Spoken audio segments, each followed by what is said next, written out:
앉으시겠어요? 두 분 네, 상의가 끝나신 거죠, 자리는? 네, 알겠습니다. 네, 안녕하세요. 영화 저널리스트 이화정입니다. 와, 너무 많은 분들이 지금 오셔가지고 제가 감독님이 딱 뒤에서 들어오시면서 하는 얘기를 좀 들었거든요. 개봉 때보다 더 많이 왔어요. 박수 한번 일단 네, 부탁드릴게요. 오늘 영화 처음 보신 분들 계세요? 아, 네, 꽤 많으시군요. 네, 이 좋은 영화를 사실 그 코로나 기간과 또 이렇게 좀 겹치면서 많은 분들에게 찾아뵙지 못한, 어떻게 보면은 이제 좀 우리가 영화를 보는 걸 가로막는 그런 시간들도 있었는데, 어쨌든 오늘 트리플 픽처스 명작전으로 다시 이렇게 볼 수 있고 여러분들이 또 이 영화에 대해서 좀 가져갈 수 있어서 좋은 기회라는 생각이 듭니다. 영화 재밌게 잘 보셨죠? 네, 재밌게라는 말이 조금 어불성설인데 너무 이제 그 마음이 좀 아픈 그런 상황이긴 한데, 그 순간순간에 신현식 감독님과 서현진 배우님의 그런 이제 그 여러 가지 그 배우로서, 연출가로서 줄 수 있는 여러 가지 것들이 숨어 있어서 오늘 또 토크가 더 뜻깊지 않을까라는 생각이 듭니다. 먼저 그러면은 감독님과 배우분께 인사 말씀 들어보도록 하겠습니다. 네, 감독님 먼저 인사 부탁드릴게요.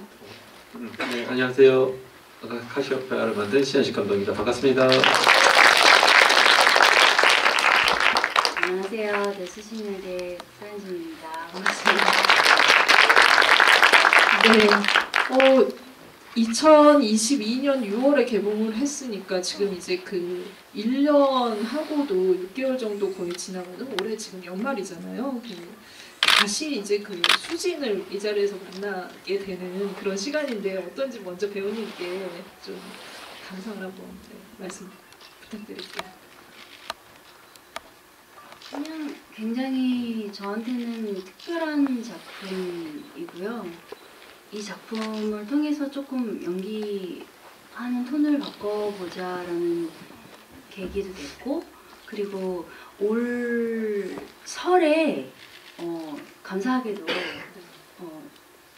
TVN에서 방송을 해주셔가지고 한번 이렇게 많은 분들이 보셨나봐요. 그랬던 계기가 됐던 것 같아요. 근데 그냥 정말 우연치 않게 이렇게 사실 이런 자리에서는 이렇게 관람객분들의 직접적인 평을 들을 일이 별로 없잖아요. 네. 근데 길 가다가 듣게 되는 거예요. 길 가다가 다른 분들이 말씀하시는 걸? 아니요, 저를 보시고 그 설득선 영화를 봤다고. 네. 그래서 정말 시가가 갑자기 붙잡고 약간 이렇게 옆에 서 있었어요. 네. 그래서 신호등 건너. 흔치 않은 케이스죠. 실 관람객의 네. 평을 들었는데 그런 영화를 만나게 돼서 굉장히 기뻤다고 말씀을 해주셔가지고 네. 기쁘다란 단어를 들은 게 얼마만이지? 라는 생각이 들었어요. 그리고 그런 영화를 찍을 수 있게 돼서 너무 좋았다라는 생각이 들었고, 오늘 저를 기쁘게 해주셨다고 말씀을 드렸어요. 네.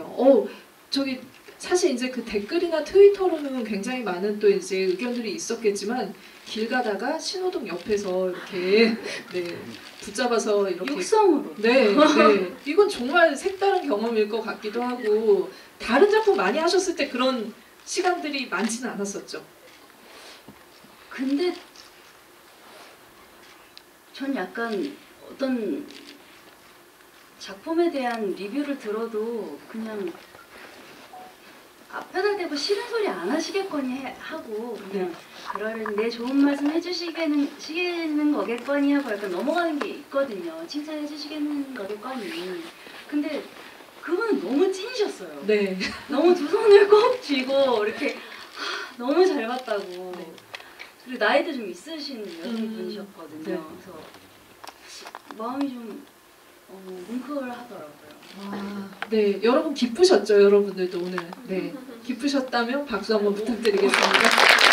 오늘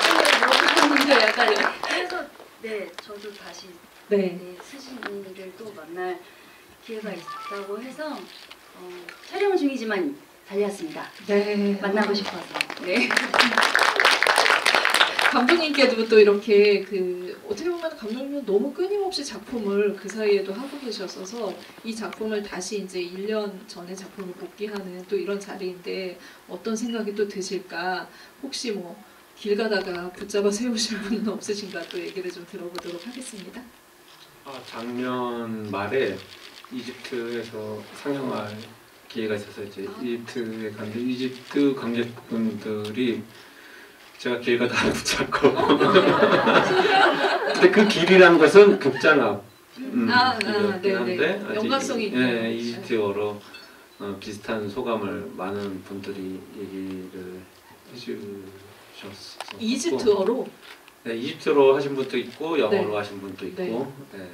근데 어쨌거나 이제 뭐 어떤 의미로 얘기하시는지는 이제 다 이해가 되는데 뭐 그런 시간도 있었고. 근데 사실 저는 개인적으로 이 작품이 뭐 앞으로 뭐 이제 서현진 씨나 저나 뭐 다양한 작품을 해왔고 해오겠지만 개인적으로 좀 애틋한 뭐 네. 그런 감정이 있는 작품이에요.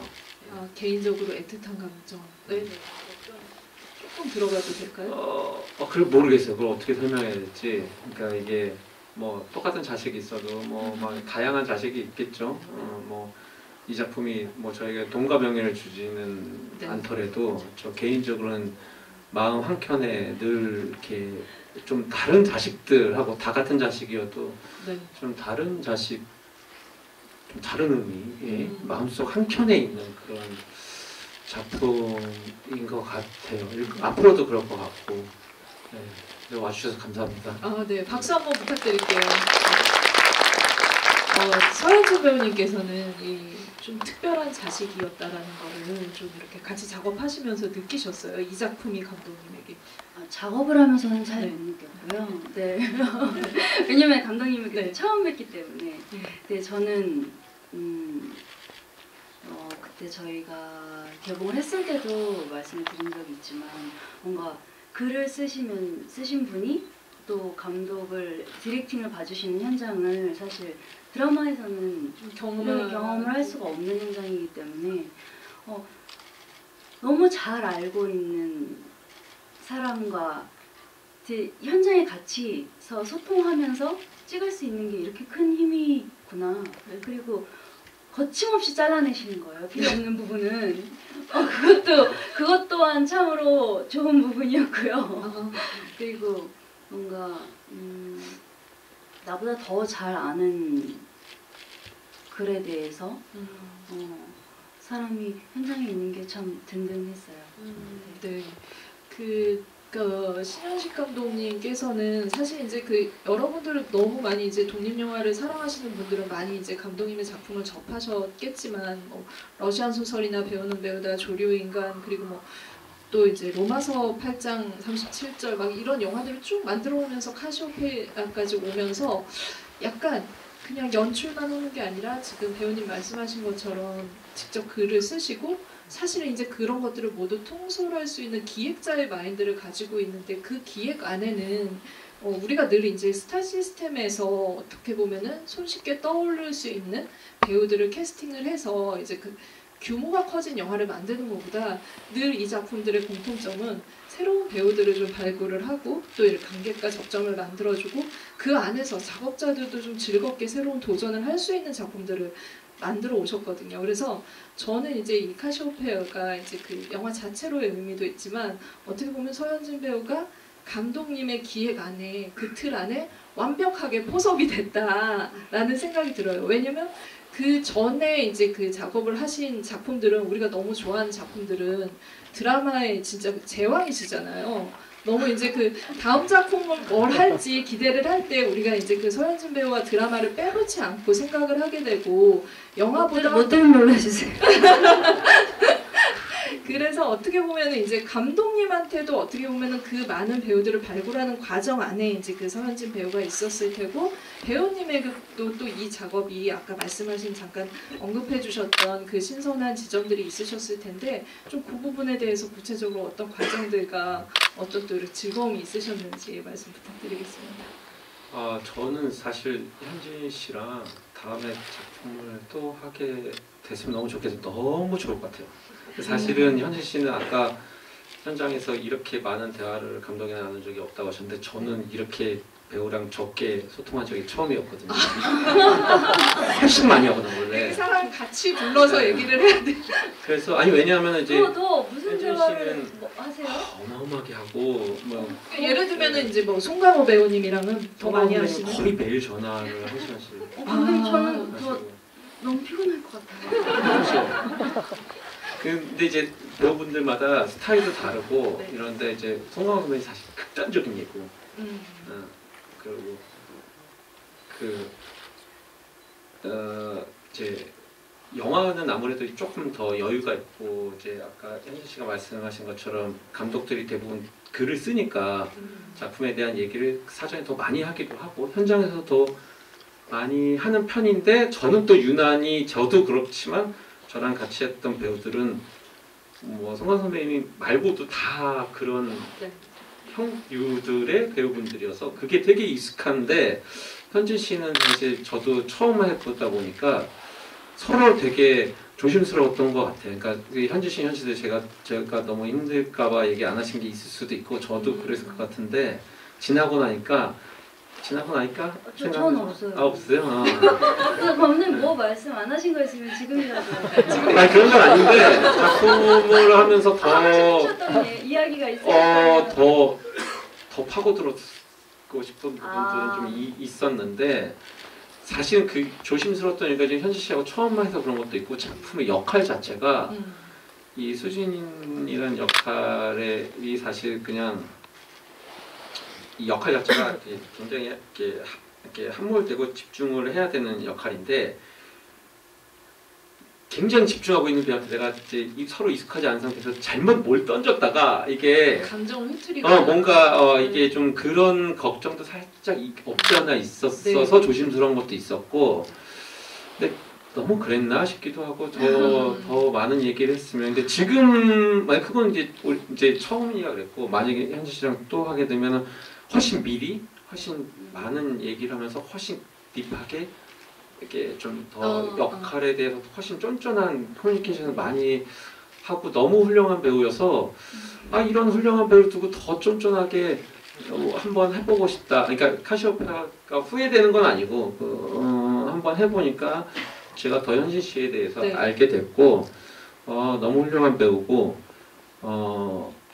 이거를 더 기회가 더 생기면 진짜 더 좋은 시간, 더 좋은 작업을 너무 이렇게 잘 할 수 있겠다는 생각이 있어서 언젠가 기회가 되면은 제가 한번 좋은 작품으로 또 모시고 싶고 그러네요. 약간 얘기를 듣다 보니까 기승전 다음 작품 캐스팅까지 이어지는 이런 흐름이 있다 이 생각이 좀 들긴 하는데 이런 거가 회차 뭐 이런 거 말하면 안 되는 거예요? 아니요. 돼요. 며칠 만에 찍었다. 네네. 되죠. 완전 되죠. 22회차. 거의 22일 만에 사실 이 영화를 다 찍었거든요. 되게 어마어마하네요. 진짜. 말이 다 이렇게 다른 감독님들한테 이 얘기를 하면 다 깜짝 놀라세요. 약간 무슨 얘기를 하려다가도 22일 만에 찍은 영화예요. 그럼 딱 입이 쏙 다 들어가시더라고요. 이렇게 그게 사실 말이 있을 수 없는 환경이고 감독님이 정말 머리 안에 모든 계산이 다 서 계셨기 때문에 가능했고 현장 편집이 지금 머릿속에서 다 되고 계셨기 때문에 가능했던 현장이었다라고 생각합니다. 네. 아니, 근데 저는 이제 사실 이제 그 전까지 그 배우님의 필모그래피 안에서 드라마를 할 때 어느 정도 좀 이제 예측 가능한 흐름이라는 게 있었다라고 생각을 하거든요. 좀 엉뚱하고 발랄한 지점들도 있으면서 이 멜로로 우리를 마지막에 폭풍처럼 완전히 휘몰아쳐서 휘감아 버리는 그 이제 그 실력자죠 진짜 이 분야의 실력자라는 생각이 들었는데 가짜. 타짜 네네 다른 말로 타짜 근데 나와. 스크린으로 가서 서현진이라는 배우의 모습을 보면은 전 좀 약간 좀 특이하다라는 생각이 들었고 무슨 생각으로 어떤 경로를 거쳐서 아니면 어떤 이제 그 접근 방법을 통해서 작품을 선택할까 이 궁금증이 늘 있었어요. 이제 구혜성 감독님과의 작품들도 많이 하시기도 하셨고, 그러니까 영화를 아주 많이 하지는 않는데 좀 새로운 선택이다. 그러니까 어떻게 보면 영화에서 하던 그런 그러니까 드라마에서 하던 그 캐릭터와는 다른 것들을 모습들을 좀 보여주고자 하는 욕망 같은 것들이 조금 있다라는 생각이 들었는데 카시오페아가 어떻게 보면 좀 절정이라는 생각이 들었거든요. 그래서 이 수진이라는 그 캐릭터와 이 영화는 배우님에게 어떤 욕심이 나는 어떤 그 매력이 있는 작품이었었는지. 이게 똑같은 질문을 다른 감독님한테 들은 적이 있어요. 근데 저는 제가 영화를 대본 뭐 어떤 드라마든 영화든 대본을 고르는 기준은 딱 하나인데요. 물론 글이 좋아야 됐지만 특히 영화는 내가 보고 싶은 영화. 내가 극장에 가서 보고 싶은 영화여야만 내가 할 거야 라는 욕심이 있었던 것 같아요. 왜냐면 저는 굉장히 매니악한 편이거든요. 이 얘기 했을 때 엄청 싫어하셨어요, 감독님이. 아, 그럼 우리 얼마 잘 안 되겠네? 막 이러시면서 무대 인사 다닐 때. 대중적이지 않은. 네. 근데 저는 제가 제 취향을 포스터만 보고도 알 수 있거든요. 그래서 제 취향의 글이었고 그게 그대로 영화가 완성본으로 나와서 너무 행복했어요. 내가 보고 싶은 영화에 내가 출연할 수 있는 행운은 진짜 가질 수 있는 최고의 행운이라고 생각하거든요. 이건 정말 내 필모그래피다. 네. 네. 네. 저희 박수를 한번 여기서 드려야 될 것 같아요. 네, 박수 너무 좋아해요. 오늘 박수 많이 받는 자리니까 저는 근데 진짜 그러니까 이 작품 안에서 배우들이 이제 그러니까 촬영장에 있는 동안 과연 이 계속 변하는 감정선을 어떻게 조율했을까 이것도 너무 궁금할 텐데 너무 프로페셔널이기 때문에 그 부분에 있어서 집중도는 분명히 너무 높았을 것 같다라는 생각이 드는데 오히려 그런 연기를 할 때 22회차를 하는 동안 어떻게 보면은 그 기간 동안 그 상황에서 빠져나왔을 때 과연 빠져나올 수 있었을까? 나머지 시간도? 약간 진짜 이런 연기를 할 때는 어느 정도의 그 나를 진짜 헌신해야 되는 걸까라는 궁금증이 굉장히 많이 들었거든요. 감독님 증언을 해주세요.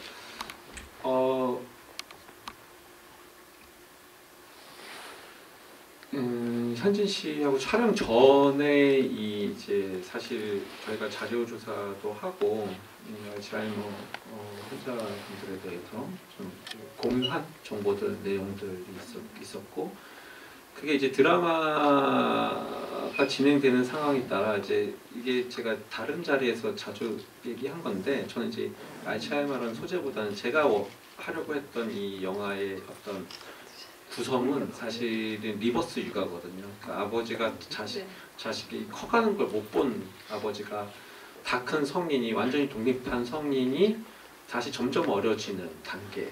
그리고 사실 이 과정이 거의 똑같아요. 그러니까 사람이 태어나서 산부인과에서 태어나서 산후조리원 갔다가 문화센터 갔다가 뭐 유치원 가고 이 과정을 리버스로 하고 있는 거거든요. 그러니까 그 단계별로 어디에 초점을 맞춰서 어느 정도까지 묘사를 할 것인가에 대한 얘기를 현지 씨랑 좀 깊이 그런 얘기들을 많이 했었고요. 그래서 어쨌거나 이제 이게 그 어떤 주고받는 상대가 많은 역할이 아니잖아요. 이제 어떤 사건에 휘말려서 나쁜 놈이 날 쏘고 있고 막 반응할 게 되게 많은 게 아니고 자기는 본인의 내적 상태와 외적 상태의 변화가 줄을 이루기 때문에 그게 굉장히 사실은 배우 입장에서는 좀 힘든 역할이에요. 왜냐하면 사실은 숨을 데가 없어요. 뭐가 막 이렇게 사건이 벌어지고 막 이래서 상황에 휘말려서 캐릭터가 살짝 거기에 이제 편승하고 숨을 기댈 수 있는, 기댈 수 있는 경우 모르겠는데 이거는 상대 배역도 사실은 아버지도 뭔가 서로 주고받는 네. 거를 할 수 있는 그 상황 묘사들이 아니다 보니까 사실은 그냥 진짜 외롭고 힘든 싸움이에요. 이렇게 우주에 나 혼자 떠 있는 상황 같은 연기를 해야 되는 거기 때문에 적어도 이제 기준 좀 큰 거는 좀 정확하게 설정하고 그 기준대로 받아서 하려고 했고 거기에 이제 최대한 현실 씨가 집중을 많이 하고 있었고 그래서 이제 저도 이제 그 집중을 이제 안 흐트러뜨리려고 좀 더 그러니까 무심한 척하면서 신경 쓰는 그런 네. 거 있죠. 뭔지 아시죠? 네 그런 상태였는데 현지 씨도 이제 어느 정도 작품에 이제 젖어들고 캐릭터에 젖어들고 좀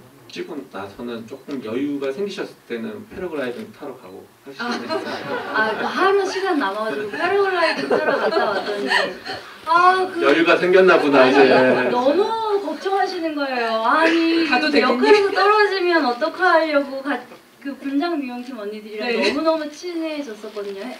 워낙 그 언니들이 진짜 분장 언니들이 진짜 많이 챙겨주셨어요. 네. 그래가지고 언니들이랑 갔다 왔는데 왜 데리고 갔다 와가지고 다음 씬 중요한데 감독이 다음에 너무 제일 슬픈 장면인데 너무 행복해서 와갖고 이게 뭐하는 짓이냐고. 그렇게 패러글라이딩을 타고서 즐거웠는데도 다시 이제 현장으로 들어오면은 다시 수준으로 들어올 수 있는 진짜 베테랑 배우라는 생각이 결론은 그렇게 지으면서 엄청난 연기력을 갖고 계신 분인 게 네. 제가 이상하게 현진 씨 만나기 전날에 유튜브에 현진 씨 짤이 떠요. 네. 이상하게. 근데 그 예전에 알고리즘 알고리즘이 감독님 똑똑해요. 무서워요. 내 감독님이 영혼을 보고 보이스, 있어. 보이스 인식이 된 그래서 거예요. 예전에 그 식사를 합시다 그 짤 뜨는데 네. 제가 이분의 식성을 아는데 이 정도 양을 이 정도 스피드로 드실 수 없는 분인데 네. 와 아, 엄청난 연기력이에요. 연기로 먹방은 네, 네, 그 네. 먹방을 연기력으로 네. 본인의 소화 능력은 그 정도가 아닌데 오랜만에 보면서 되게 짧고 이렇게 먹을 수 있는 사람이었구나. 아유 다 스킬입니다. 네. 아, 타짜. 네. 네, 오늘 진짜 타짜라는 단어를 많이 쓰게 되는 그런 현장이네요. 사실 근데 그 많은 그 장면들이 여러분들 지금 영화 막 보시고 나서 기억나는 장면들이 너무 많으실 텐데 사실 너무 이제 피치가 올라가는 장면들이 많아서 배우님한테는 어떤 장면이 제일 좀 기억에 남았는지 실제로 촬영할 때 어느 장면이 제일 어떻게 보면 이제 배우로서 좀 도전이었을까 이 부분이 좀 궁금한데 사실 저는 이제 그 법정에서의 그 장면들 같은 경우 그리고 그 화장실까지 이어지는 그 장면은 정말 물리적으로 너무 이제 그 진이 빠진다라고 해야 될까 그런 생각이 들기도 했었고 또 생각나는 게 이제 그 어떻게 보면 이제 그 아버지와 이제 그 소변 때문에 막 이제 그러니까 아버지가 그걸 처리를 해주려고 하는데 서로 때리는 그 장면은 이게 단순히 물리적인 걸 떠나서 결국에 이제 그 서로 그 폭력까지 오고 가는 그런 상황까지 가는 단계가 어떻게 보면은 이제 그 환자로서 더 진행된 상황이었어서 이런 장면들은 실질적으로도 풀어야 될 부분들이 많으셨을 것 같아요. 연기를 하실 때 좀 어떤 어려움들이 있으셨는지. 네. 일단은 리딩하면서 아차 싶었던 건 볼 땐 몰랐거든요. 첫 리딩할 때, 전체 리딩할 때 중반부 넘어가니까 제가 대사가 한마디도 없는 거예요. 그러네요. 네, 네. 진짜 깜짝 놀랐어요. 그래서 순간 내가 무슨 짓을 한 거지? 이 대본을 내가 왜 골랐지? 라고 그때부터 소름이 너무 끼쳐가지고 다 지문인 거예요. 네 몇 마디 말고는 진짜 한 마디도 아니에요. 그래서 큰일 났다. 망했다. 이걸 어떻게 그래서 이제 어떻게 사실적으로 접근할 것인가 였고 기억에 남는 씬이요? 사실 다 거의 맞아요. 거의 다 그래서 현장에서 현진 씨하고 유일하게 긴장 안 하고 찍었던 게 이제 카세타 씬, 차가 연기하는 씬. 나는 박스만 들고 있고 네. 차가 내려오는 부분.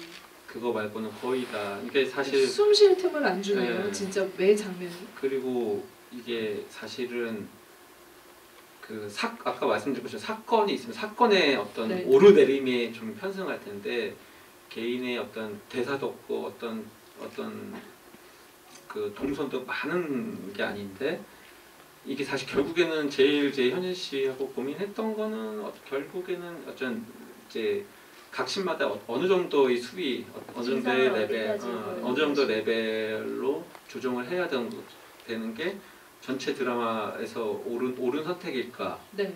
그 고민을 사실 계속 제일 많이 했던. 네. 그러니까 사실은 이제 그 매 장면이 너무 이제 그 굉장히 감정 소모가 많이 되는 장면이긴 하지만 그리고 이제 그 부분들이 관객들한테 좀 자극적으로 다가오지 않고 어떻게 보면 우리가 굉장히 같이 갑갑해함을 느끼면서 이게 진짜 이런 상황이 벌어지면 어떻게 해야 될까까지 감정을 끌고 가는 거는 다양한 이제 그 치매와 관련된 부분들을 감독님이 조사를 하고 시나리오를 녹여내면서 그 고충들을 녹여냈기 때문이라는 생각이 들었거든요. 그래서 이제 이 케이스도 있지만 그 치매 환자를 돌보는 그런 상황에서 이 돌봄 노동이 가지고 있는 어떤 그 어려움 이런 것들 난점 이런 것들을 통해서 가족 관계를 어떻게 그렇다면은 그 상황에서 회복을 할 것인가에 대한 얘기까지 가고 있다는 생각이 들어서 그 부분에 대해서 좀 메시지 부분을 좀 말씀을 더 해주신다면. 우리 저는 사실 이제 다른 감독님들이나 창작자들은 어떤지 모르는데 저는 사실 어떤 소재 때문에 작품을 선택하진 않고 그러니까 우리 극예술이라는 것 자체가 우리가 어떠한 사회 안에서 살아가고 있는 인간의 얘기잖아요. 그 사람이 어떤 고통을 겪고 있고 우리가 살고 있는 세상이 어떤 세상인데 그런 고통을 겪고 있을까? 그리고 우리가 어떤 존재들이기에 이 인간관계에서 서로에게 이런 고통, 기쁨 이런 감정들을 서로 주고받느냐.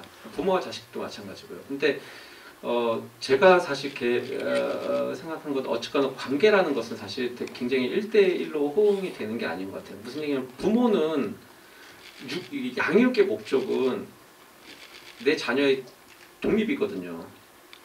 근데 진정 독립해서 세상에서 이렇게 살았으면 좋겠어라고 해서 열심히 자녀한테 쏟아부어도 이 자녀가 그걸 갖고 세상에 나갔을 때 어떤 모습으로 살아가게 될지 사실은 못 봐요. 사실은 모르고 저희 부모님도 사실은 모르고 못 보셨고 그런 면에서 저는 이게 회복이라는 개념보다 저는 이 작품이 대단히 현실적인 묘사를 갖고 있는 가운데 전달하고자 하는 이야기는 사실은 판타지라고 생각합니다. 아버지가 이제 딸의 병 수발을 하고 알츠하이머 병에 걸린 굉장히 자랑스럽고 너무너무 똑똑한데 너무너무 미안했어.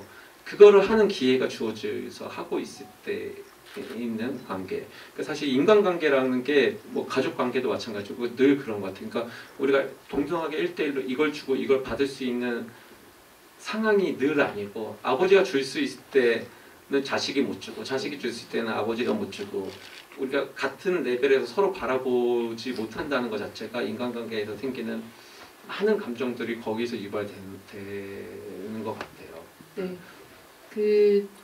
감독님과 배우분의 이 이야기를 좀 들어봤는데요. 저희 또 오늘 처음 보시는 분들도 계시고 궁금증이 많으셔서 지금 많이 단톡방에 질문들을 주셨어요. 하나하나 좀 소개를 해드리면서 같이 또 이야기를 나눠보도록 하겠습니다. 먼저 이제 오늘 트리플 픽처스 명작전으로 또 이제 이 작품을 만나게 되는 그런 기회가 생겼는데 신나는 포로도님 요거를 좀 소개를 해드릴게요. 카시오페아랑 비닐하우스 트리플 픽처스 작품이거든요. 네. 비닐하우스 이 두 편을 보니 트리플 픽처스의 악취미를 알겠네요 라고 하셨습니다. 약간 부정적인 의미는 아니었던 것 같아요. 마음이 애리다라고 하셨습니다. 굉장히 마음을 아프게 하는 영화들을 계속 하고 계십니다. 대표님 어떻게 하실지 앞으로 계획에 참조해 주시길 바라면서 또 다음 질문 넘어가 보도록 하겠습니다. 영원히 기억할게 아이디 쓰시는 분이 감독님께 보통 치매라는 소재는 나이 많으신 분들이 주로 주인공이 되는데 젊은 나이의 캐릭터로 설정하신 이유가 궁금합니다. 질문 주셨거든요. 여기 영화에서도 나오는데 초록이 치매라고 실제로 이제 그 발병을 하고 있는 병이기도 하고 영화에서 37세죠 수진. 그러니까 어떻게 그 소재를 접하고 하시게 되셨는지. 아까 이제 사실 말씀드린 것처럼 그 소재 자체보다 방점은 사실 리버스가 아버지. 그러니까 자녀의 성장을 못 본 아버지가 자녀와 함께 하고 이 자녀는 점점 어려지고 있는 상황에 사실 방점을 찍은 거고 초록이 치매 관련해서는 사실 이전에 다른 작품들 때문에 좀 많이 알고 있었어요. 근데 이게 사실 좀 뭐랄까 좀 쉽지는 않아요. 이런 소재를 어쨌거나 건든다는 거는 왜냐하면 환자분 가족분들이 분명히 계시고 그리고 이런 일들이 진짜 이렇게 많이 있어요. 저희 사실 그 재난 문자 많이 뜨잖아요. 그러니까 실제로 그 가족분들은 고통을 당하고 있거든요. 진짜 이렇게 집을 나가서 이렇게 못 돌아오시는 분들이 꽤 있고 해서 그런 부분 사실 좀 다른 것 자체는 어쨌거나 어떠한 목적으로 제가 생각을 하고 하더라도 누군가 이걸 어떻게 받아들일지 사실 가늠해야 되기 때문에 힘든 부분이 있었고 이거는 소재 자체는 사실 오래전부터 이렇게 많은 그 정보와 공부는 하고 있었고요. 엄청난 계기가 있어 이렇게 하는 건 아니고 창작이. 네. 저희가 아까 이제 그 감독님과 그 서현진 배우님의 협업에 대해서 잠깐 얘기를 나누긴 했는데 좀 구체적으로 파고드는 질문이 있어서 소개해드리도록 하겠습니다. 짱짱님께서 연기가 너무 인상적이셨다고 하셨고요. 감독님께서 초록이 치매 플러스 하나의 어머니 플러스 부녀관계 이런 복잡한 수진 캐릭터를 서현진 배우님께 선물한 계기가 있으실까요? 라고 하셨습니다. 선물이라는 표현을 쓰셨는데 진짜 많은 배우들이 있으셨을 텐데 어떻게 서현진 배우님과 이렇게 같이 제안을 하게 되셨는지. 현진 씨 처음 만날 때 제가 그 얘기를 했는데 이게 이 배우는 악기잖아요. 일종의 그 기본 그 배우마다 음색이라는 게 있어요. 근데 어쩔 수 없이 너무 어머니 음색이 강한 분이 계시고 너무 커리어우먼 이미지가 강한 분이 있고 아무리 나이를 먹어도 너무 딸 이미지가 강한 음색을 갖고 있는 분들이 계신데 제가 생각해 현진 씨는 다 되는 그러니까 어디에 적합해도 다 되는 악기 있잖아요. 그러니까 뭐 관현악기에 넣어도 들어갈 수 있고 건반악기에도 들어갈 수 있고 그런 음색을 그러니까 뭐 어떤 상황에 어떻게 갖다 놔도 그게 하나도 안 이상하고 또 안성기 선배님 옆에 있으면 또 정말 아무리 잘나고 뭐 이런 여자 커리어우먼이어도 그냥 딸처럼 보일 수 있고 또 딸이랑 있으면 또 갑자기 또 되게 엄격한 엄마처럼 또 보여야 되고 커리어우먼처럼도 보여야 되고 그런 어떤 폭을 갖고 있는 그런 음색을 갖고 있는 배우라는 생각을 했어요. 음색에 반하셨군요. 근데 진짜 정말 그 다양한 그 위치 안에서의 톤이 너무너무 달라지고 정말 그 현장에 있는 것 같은 직업이 있을 땐 직업인으로서의 그런 그 모습을 보여주는 걸 보고 저도 그 연기에 그 관객분들과 마찬가지로 인상 깊었다는 생각이 듭니다. 은평구민님께서 이 안성기 배우님과 함께 작업한 경험에 대해서 듣고 싶습니다 하셨는데 서현진 배우님께 또 이제 안성기 배우님과의 작업 이야기를 좀 들어보도록 하겠습니다. 일단은 굉장히 여러 방면으로 좋은 경험이었고요. 특별한 순간들도 많았고요. 가장 놀랐던 건 제가 생각하지 않았던, 딱히 진짜 좋은 연기자분 옆에 있으면 연기하지 않아도 같이 얻어 걸려서 딸려갈 때가 있어요. 연기하지 않아도 그냥 연기 되어지는 네, 그런 네. 순간들이 종종 왕왕 있었고요. 그리고 연기자를 떠나서 그냥 선배님 또는 연기자 선배의 그 안성기라는 배우 한 사람으로 봤을 때는 정말 말씀이 없으신 거에 대해서 저는 너무 놀랐어요. 사람이 말을 참기가 정말 어렵다고 요즘 들어 더욱더 느끼는데 이 일을 굉장히 오래 하셨잖아요. 네. 얼마나 많은 게 보이시겠어요. 근데 정말 한마디도 하지 않으세요. 그 감독님이 하라고 하시면 하시고 그거에 대해서 의견을 내지 않으시고 더 효율적인 방법이 있다 없다를 저한테도 제가 여쭤봤을 때조차도 이렇게 하면 어떨까요?를 여쭤보면 네. 그건 네가 편한 대로 네. 하는 거지가 최선의 대답이었어요. 제가 들을 수 있는 그것도 한 10분 정도 제가 캐내서 들은 대답이었거든요.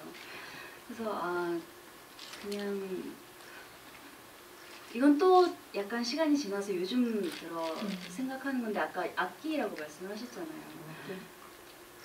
그래서 그냥 진짜 사람으로 잘 살아야 되는구나 라는 생각을 하거든요.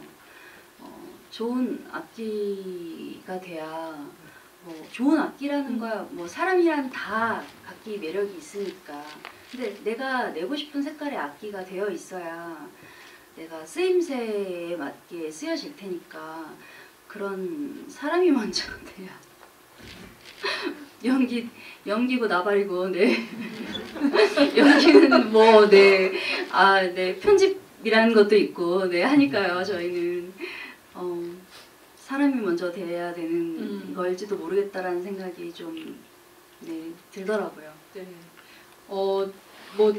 감독님은 이제 페어러브부터 같이 안성기 배우님과 작업을 하셨고 그리고 저도 이제 그 많은 인터뷰를 통해서 배우님을 만났는데 지금 말씀하신 거에 좀 핵심이 있는 것 같아요. 안성기 배우님이 현장에서 어떻게 이렇게 오랫동안 작업할 수 있었는지는 진짜 어떻게 보면 꼰대가 되는 위치가 됐는데도 그 어른이라는 거에 그 의미를 잃지 않고 항상 작업을 하신다라는 생각이 들었거든요.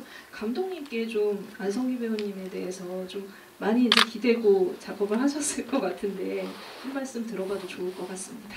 저도 현지 씨랑 비슷한데 예전에 페어러브라는 작품 할 때 그 작품이 좀 사연이 되게 많았었어요. 그래서 너무 오랜 동안 선배님하고 같이 준비를 하다가 맨날 어디서 투자 받으려고 그러고요. 어느 제작사에서 할 것 같고요. 어떻게 메이드 시켜 이런 얘기를 한 3년 동안 얘기하다가 그냥 제가 전세 빼서 찍었어요. 그래갖고 1억짜리 영화를 찍게 돼서 네. 막상 영화 촬영하기 전날 생각해보니까 지난 3년 동안 선배님한테 이거 비즈니스 얘기만 했지 배우와 감독으로서 이 작품과 이 캐릭터에 대해서 한 번도 얘기를 해본 적이 없어요. 이래도 되나? 그래서 선배한테 그때가 이제 선배님 50주년 기념회였어요. 네. 특히. 선배님 50년 동안 굉장히 많은 감독님들 만나보셨을 텐데 어떤 감독님 스타일이 편하셨어요? 라고 여쭤봤더니 나는 다 편해. 내가 맞춰주니까. 내가 맞춰주니까. 네. 그 다음에 할 말이 없어요. 예, 그렇군요. 하고 첫날 이제 첫 장면에 첫 테이크를 찍는데 이제 리허설 없이 그냥 슛! 컷! 오케이! 해버렸어요. 근데 그때 모든 현장의 배우들, 스태프들이 첫날 첫 테이크에 오케이 나오니까 약간 이래도 되나? 약간 분위기가 약간 다 이렇게 이러고 있는데 선배님 혼자 감독이 오케이면 오케이인 거지. 그런 스타일이. 네. 제가 그 안성기 배우님이 지금 이 자리에 없긴 하지만 이 타이밍에는 박수 안성기 배우님께 드려도 되겠죠? 네. 네. 지금 진짜 질문이 너무 많이 들어오고 있어서 아마 이제 다는 소개를 못 해드릴 것 같은데 그래도 최대한 네, 또 다음 질문을 하나 더 이어가도록 하겠습니다. 추리닝 안경 네오님께서 서현진 배우님께서 수진이라는 어려운 연기를 너무 몰입도 있게 연기하셨는데 연기하는데 참고했거나 몰입을 잘하시는 비결이 있는지 궁금합니다라고 질문 주셨어요. 아, 저는 뭐 딱히 참고를 한 건 없고요. 그때 또 코로나 시기여서 뭐 요양원을 방문을 하거나 그것도 사실은 저는 약간 윤리적으로 그게 맞는가에 대한 의문이 있긴 한데 그걸 저희가 막 구경을 가는 것 같잖아요. 네, 내가 창작을 한다는 명목 하에 누군가의 병을 내가 관찰해도 되는가? 약간 이런 그런 근본적인 네, 생각이 들기도 하더라고요. 근데 뭐 다행이라고 해야 하나? 저는 외할머니께서 치매를 한 3년 정도 앓다가 돌아가셔서 초록이 치매는 아니셨지만 알츠하이머를 앓다가 돌아가셔서 그때 봤던 제 기억을 더듬어서 또는 그때 상황을 엄마한테 전화해서 그때 할머니 어땠지? 이렇게 여쭤보면서 연기를 하기도 했고요. 또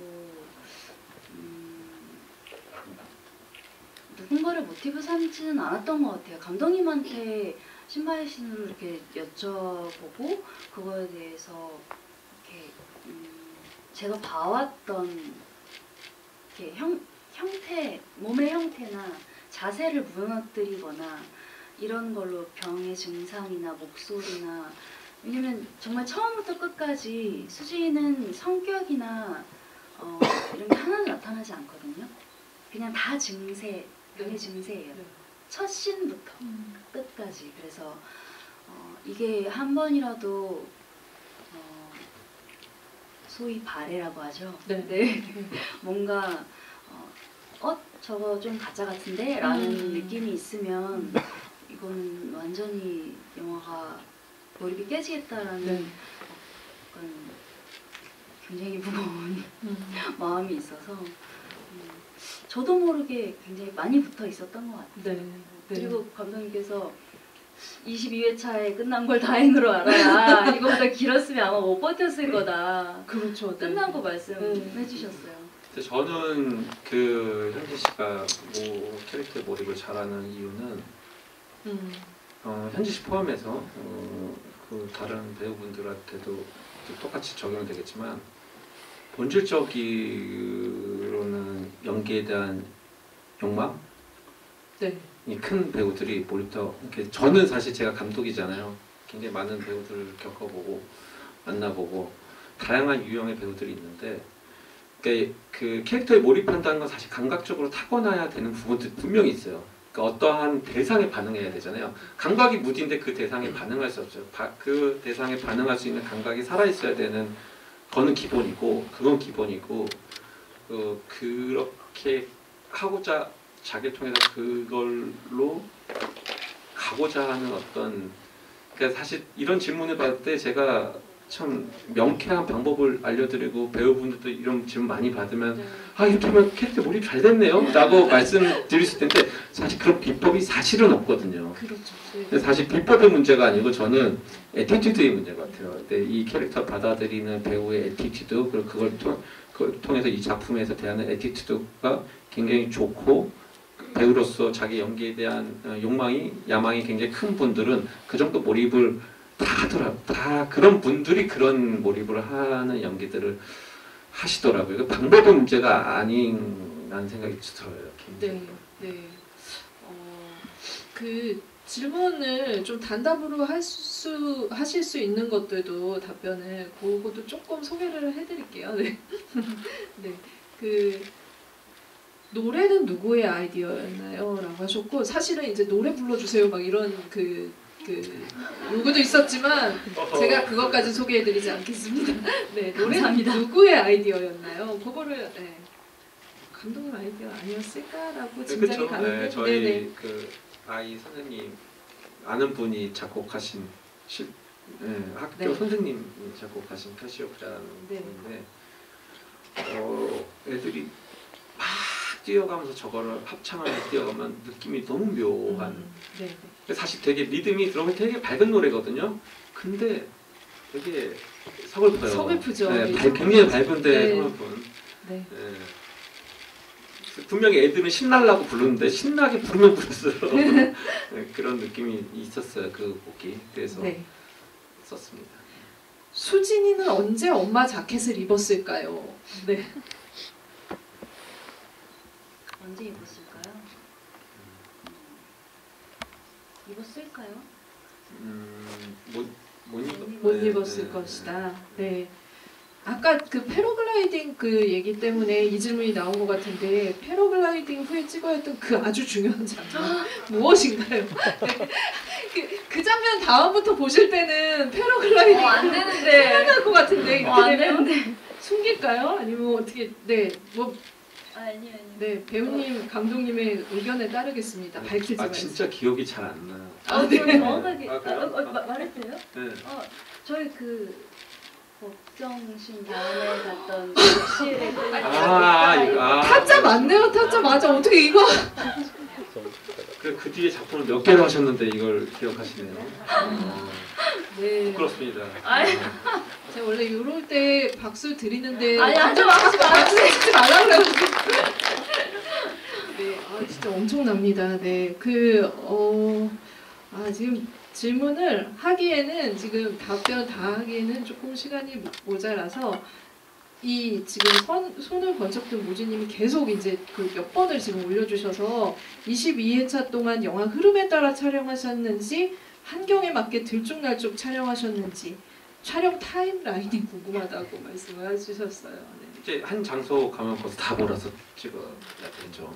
그러니까 그 시간 순서대로 찍는 영화나 드라마는 사실은 거의 없고요. 아주 특별한 경우에 있죠. 예전에 김영민 선배가 하신 내 사랑 내 곁에 네, 정말 살을 빼셔야 되니까 그쵸. 그 네, 타이밍에 따라서 네, 그건 어쩔 수 없이 그렇게 그런 경우 외에는 사실은 물리적으로 사실 그렇게 찍을 수는 없어요. 시간 순서대로. 감독님 기억 안 나시겠지만 저희 2회차 두 번째 날 104신인가 102신인가 그쵸. 공고차신 그렇죠. 찍었어요. 네. 그건 기억나요. 그때 제가 화장 지워도 되냐고 했더니 네. 엄청 좋아하셨던. 기억력은 지금 서현진 배우님이 압도적으로 높은 것 같다라는 생각이 지금 질문을 파고 들면서 더 드는 생각은 그렇습니다.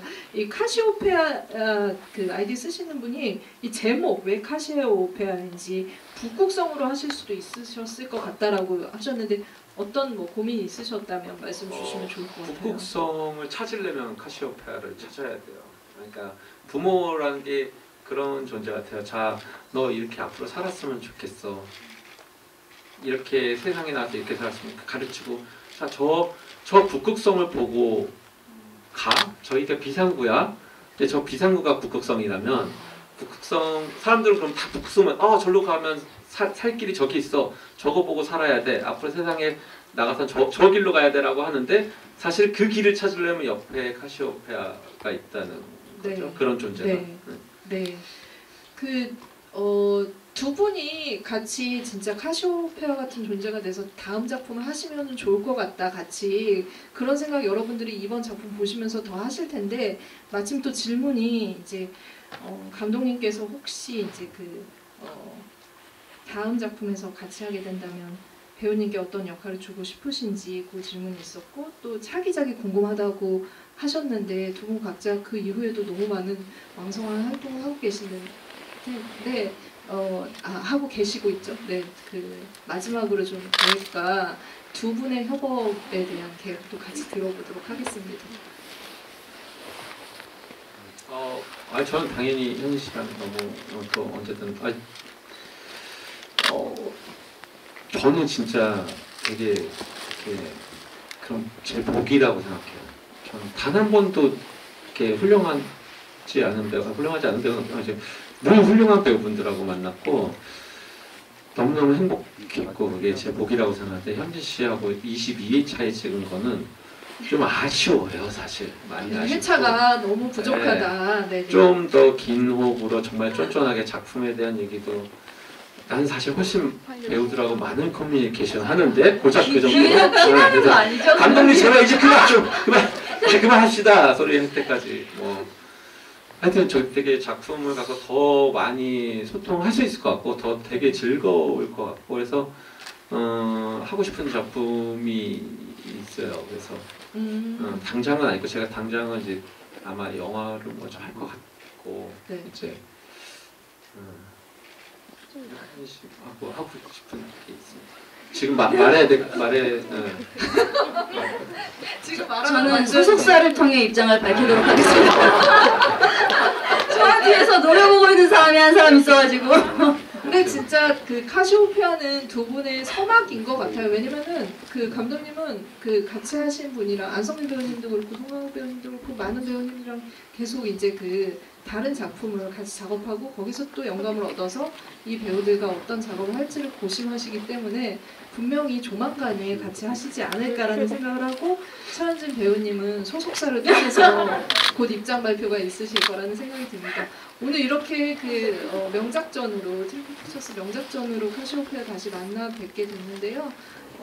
두 분께 마지막 인사를 그 한마디 듣고 자리 정리하도록 하겠습니다. 네, 날 추워진데 보러 와주셔서 너무 감사드리고요. 제 현지 씨도 지금 제 트렁크라는 작품 촬영 한참 촬영 중인데 짬내서 와주셔서 너무 감사드리고 저는 이제 삼식이 삼촌이라는 작품을 이제 송강호 선배님 저 다 첫 드라마예요. 그래서 여기 들어오기 전에 현지 씨한테 존경한다고 존경을 표시.